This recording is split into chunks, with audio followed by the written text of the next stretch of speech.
Hello everyone, this is Sheba Joy. Welcome to my channel Zion Shekinah Official. Zion means God's dwelling place, Shekinah is God's glory. Today I'm going to talk about Proverbs chapter 27 and it has verses 27. How cool is that? It's Proverbs chapter 27 verses 1 to 27. Do not boast about tomorrow, for you do not know what a day may bring. Let someone else praise you and not your own mouth. An outsider and not your own lips. Stone is heavy and sand a burden, but a fool's provocation is heavier than both. Anger is cruel and fury overwhelming, but who can stand before jealousy? Better is open rebuke than hidden love. Wounds from a friend can be trusted, but an enemy multiplies kisses. One who is full loathes honey from the comb, but to the hungry even what is bitter tastes sweet. Like a bird that flees its nest is anyone who flees from home. Perfume and incense bring joy to the heart, and the pleasantness of a friend springs their heartfelt advice. Do not forsake your friend or a friend of your family, and do not go to your relative's house when disaster strikes you. Better a neighbor nearby than a relative far away. So true. Be wise, my son, and bring joy to my heart. Then I can answer anyone who treats me with contempt. The prudent see danger and take refuge, but the simple keep going and pay the penalty. The garment of one who puts up security for a stranger, hold it in pledge if it is done for an outsider. If anyone loudly blesses their neighbor early in the morning, it will be taken as a curse. A quarrelsome wife is like dripping off a leaky roof in a rainstorm. Restraining her is like restraining the wind or grasping oil with the hand. As iron sharpens iron, so one person sharpens another. The one who guards a fig tree will eat its fruit, and whoever protects their master will be honored. As water reflects the face, so one's life reflects the heart. So true. Death and destruction are never satisfied, and neither are human eyes. Wow. The crucible for silver and the furnace for gold, but people are tested by their praise. Though you grind a fool in a mortar, grinding them like grain with a pestle, you will not remove their folly from them. Be sure you know the condition of your flocks. Give careful attention to your herds, for riches do not endure forever, and a crown is not secure for all generations. When the hay is removed and new growth appears, and the grass from the hills is gathered in, the lambs will provide you with clothing, and the goats with the price of a field. You will have plenty of goat's milk to feed your family and to nourish your female servants. We're going to look at only a few verses here. It says the first one is so important, chapter 27, verse 1. Do not boast about tomorrow, for you do not know what a day may bring. See, some people, their life and their living is all about themselves. They never glorify God. And they think whatever they're doing today will reap happiness or peace or money or flourishment or riches and glory and all that for tomorrow. But that's not the case, God is saying. Why? Because, there's a story that's coming to my mind. A rich man, not a rich man, a normal person who actually was was in the habit of hoarding a lot of things. Then he was worried about his future, so every day he used to gather a lot of grain and put it in and put it in a room. So that room became bigger, and then he didn't have this enough grain to be put in that room. So he built another room, and then he started putting the grain into that room. Even that became smaller. So he started building another room. So like that, he builds like a couple of rooms, and later he has still more grain to put. So he finally tells hit the workers, build a large room, and I will come and put all the grain in that. But what happens on that very night, he dies. So did you see, the person who thinks about their future, the person who just thinking about future is good, but when it is not in the will of God, when they're not inclined or aligned in the will of God, and they keep thinking that they're the masters of their life, that their life is secure, that they can die, and they think that they are born at one time, but death is in their hands. It is not true. So that is what um, it the Proverbs is talking about. King Solomon is talking about here. Stone is heavy, verse 3. Stone is heavy and a sand burden, but a fool's provocation is heavier than that. Sometimes, fools, they don't understand, they keep pestering and all that. Just a little, in the previous message, I said, how fools, like some people in the conference, used to just talk about like all nonsense things, when as a little child I could understand that what they're saying was not right, and when some others were, what they were saying were right, because they were showing interest in people, in buildings, in doing good for others, doing good for all the Methodist Church in India. But then these people, other people, were only very selfish. So they used to just talk only what they wanted to accomplish. And also, why? Because such people, people who are very selfish are also foolish. Do you know that? Why? Because they don't think about others. When they don't think about others, the wisdom of God doesn't rest on them. They become very foolish. They become very self-centered people. So it's saying stone is heavy, and sand, a burden, also is heavy, but a fool's provocation is heavy, I believe. Wow, what wisdom King Solomon is giving us here. And verse 8, like a bird that flees its nest is anyone who flees from home. It's again, like I'm thinking, can think of prodigal son. See, like a bird that flees its nest, a nest is some place that you are very safe and all that. But if the bird flees the nest, what happens? Is also like a person who goes away from home. And the best example and the best story that we can think of, which is in the Bible, is about the prodigal son. And verse 9. Is it verse 9? There's no light, proper light here also. Yeah, verse 9. Perfume and incense bring joy to the heart, and the pleasantness of a friend springs from their heartfelt advice. That's very true, right? If you have good friends, then however these perfumes are, that they bring fragrance, they are fragrant and they're very good to smell and all that. The incense also brings so much of joy. Like when we smell something good, when there is something, also when there's something good being cooked in the kitchen, when we smell it, it brings so much of happiness and joy.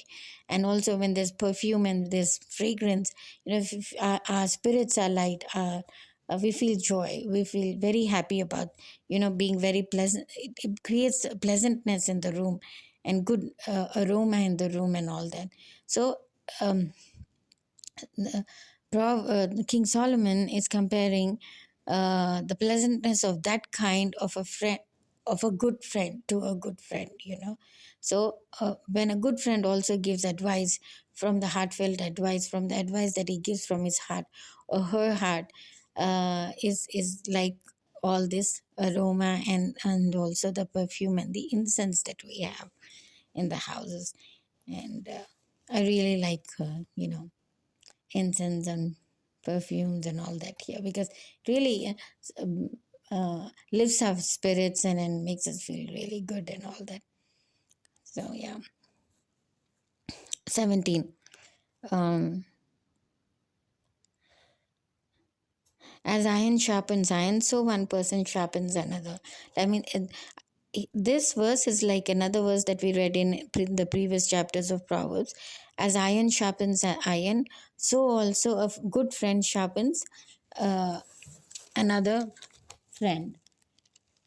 That means he brings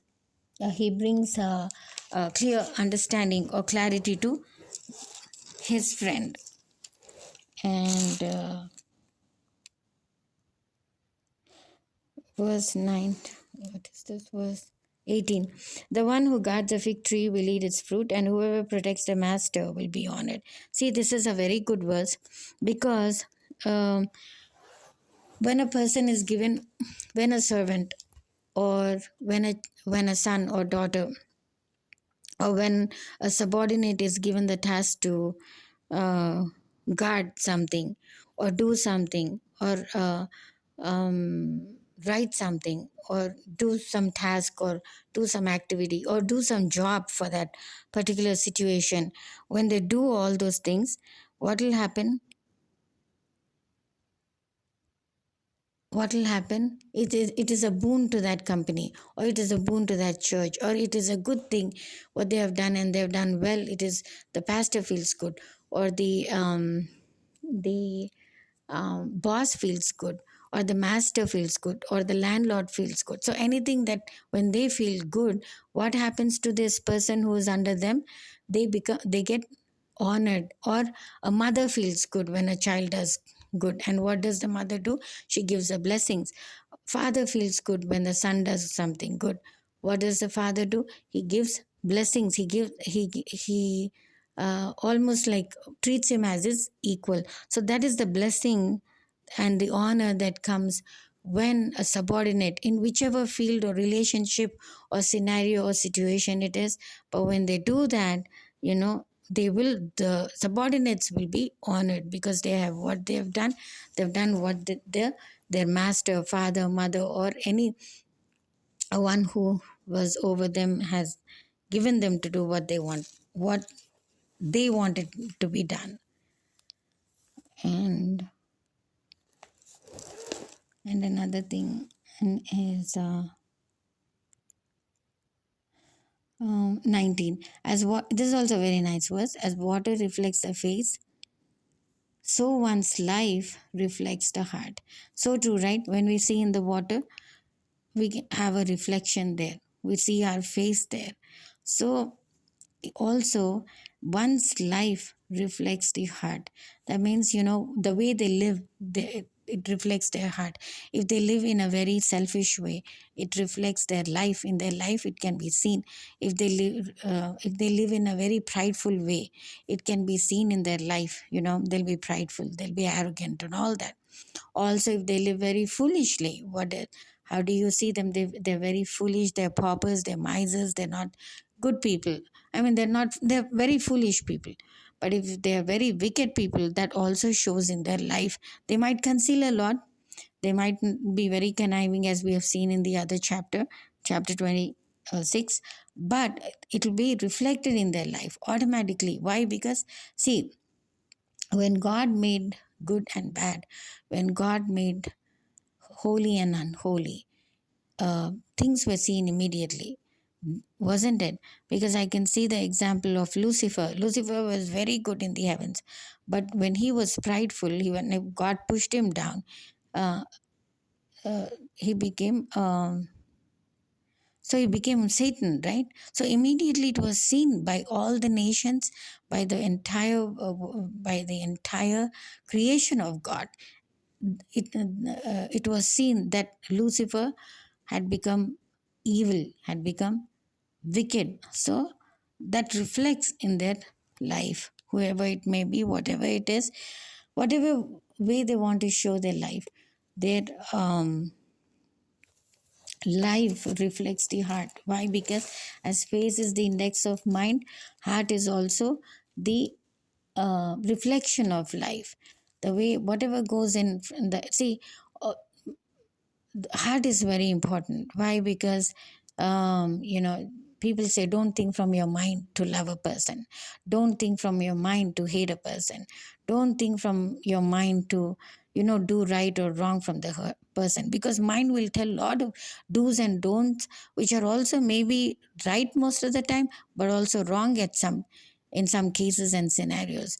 But if you think from the heart, if you see from the heart, and whatever the heart says, people love from the heart, they say.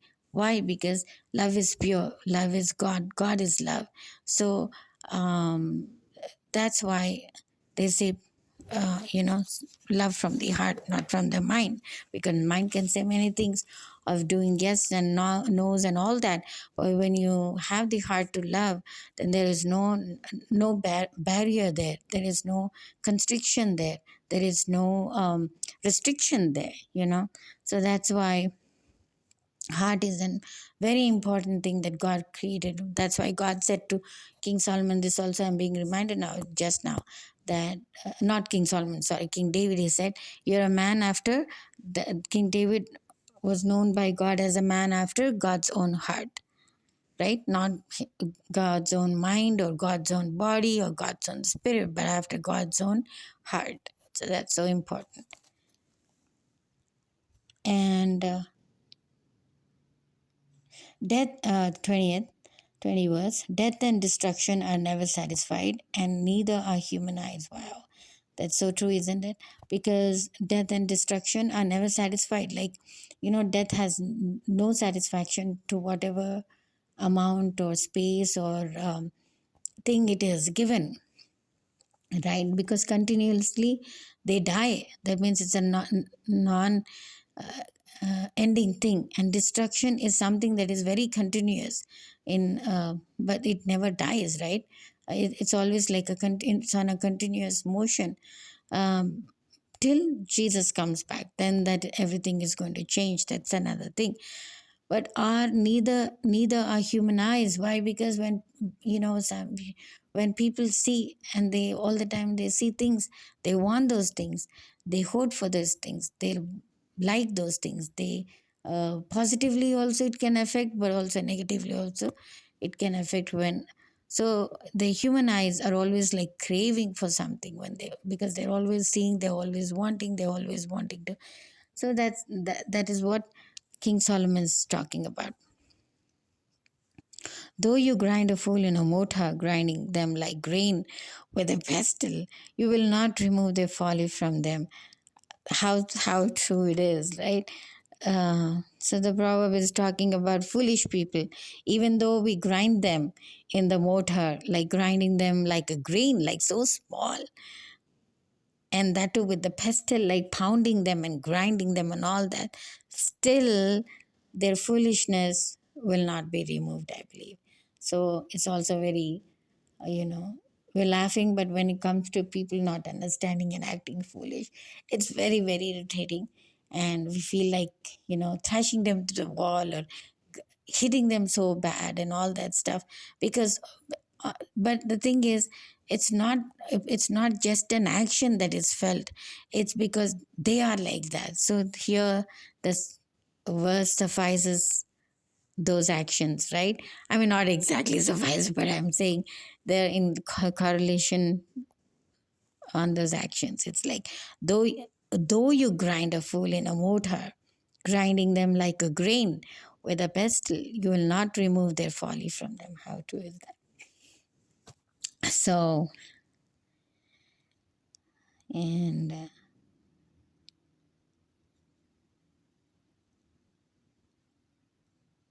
so yeah, this is what um, Proverbs, the wisdom of God is talking about.